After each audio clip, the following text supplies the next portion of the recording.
Biblion Watata.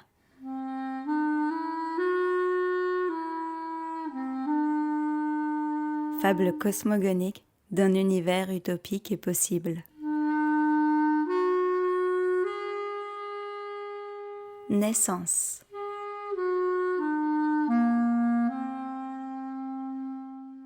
Au commencement, quel commencement? Au commencement de notre histoire vivait le peuple des pensées. Primitif dans son travail social, il était doué d'une infinie accessibilité au monde des possibles, au monde des pensées. Et l'évolution fit en sorte que l'esprit naisse, décloisonnant les possibles pour les rendre réels, donnant naissance à l'autre, détruisant la meute pour la faire devenir eau, tourbe et brouillard.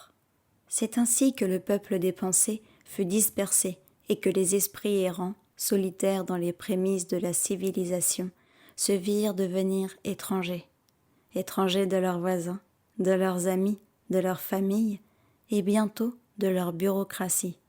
Étrangers d'un monde dans sa globalité, vivant dans leur corps comme des petits gnomes enfermés dans une immense bouteille en verre et qui rêvent de grandir tellement qu'ils finiraient par prendre toute la place jusqu'à absorber la moindre petite bulle d'air coincée entre le goulot et le bouchon.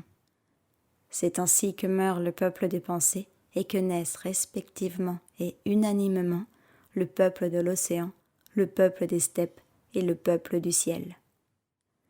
Pour ces trois peuples, l'esprit créa trois gardiens chargés d'enfanter, de guider et d'élever les possibles de ces peuples.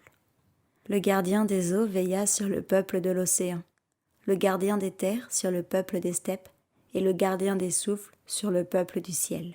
Ces trois peuples vécurent isolés les uns des autres, non pas que leur corps était vide et inapte à la perception de l'autre, mais parce qu'ils étaient, en eux et pour eux, dans un fondement autocentré et inadapté au monde, comme une eau se mêlant à la terre, comme une terre se confrontant au souffle, comme un souffle se noyant dans l'océan.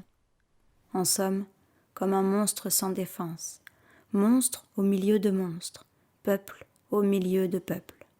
Ces trois peuples se virent offrir par l'esprit et la création trois cités répondant à leur nature d'être et à leur impulsion.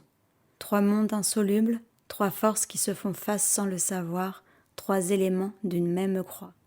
Voici l'histoire de ces trois peuples qui se sont formés et vont se dissoudre dans l'éclat miroir de l'évolution et de son immuabilité.